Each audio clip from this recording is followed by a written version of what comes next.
Ja, Bjarni, Jón Daði kominn heim, hvernig líður með þetta? Bara frábærlega og ég sagði áðan að þetta er alltaf mikil reisn þegar að menn sem eru uppaldir hér eða hvar sem í hvaða klúbbi sem og eiga svo farsælan atvinnumannaferil, landslýsferil að þeir snúi heim í heimahagana og gefi síðustu dropana og karakterinn sinn til ungum kynslóðarinnar og alltaf mikið reisn yfir því og við fögnum því hér í dag.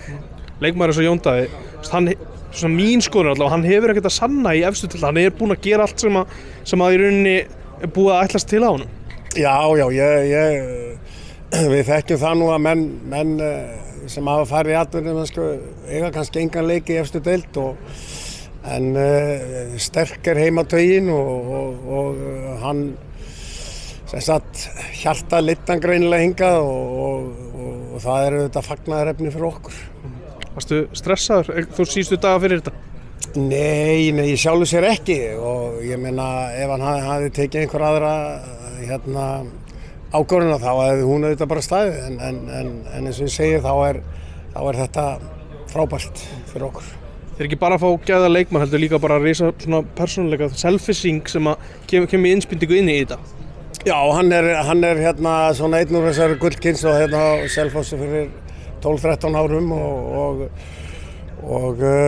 það sem og hans hlutverk verður auðvitað miklu meira hér á Selfossi heldur en að spila fótbolta með meistaraflokki því að hann á eftir að gefa hér ungum efnilegum fótbolta strákum og stelpum mikið af sér eða þekkja rétt.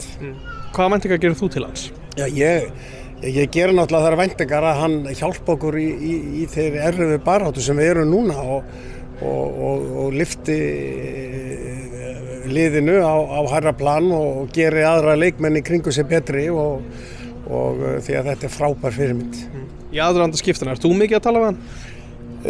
Já, hann æfði þessi fyrra með okkur og þá spjölluðum við saman og síðan ákvað hann að fara út aftur en það var nú aðalega bara stjórnin og vinir sem að töluðu við hann í þessum aðdraganda.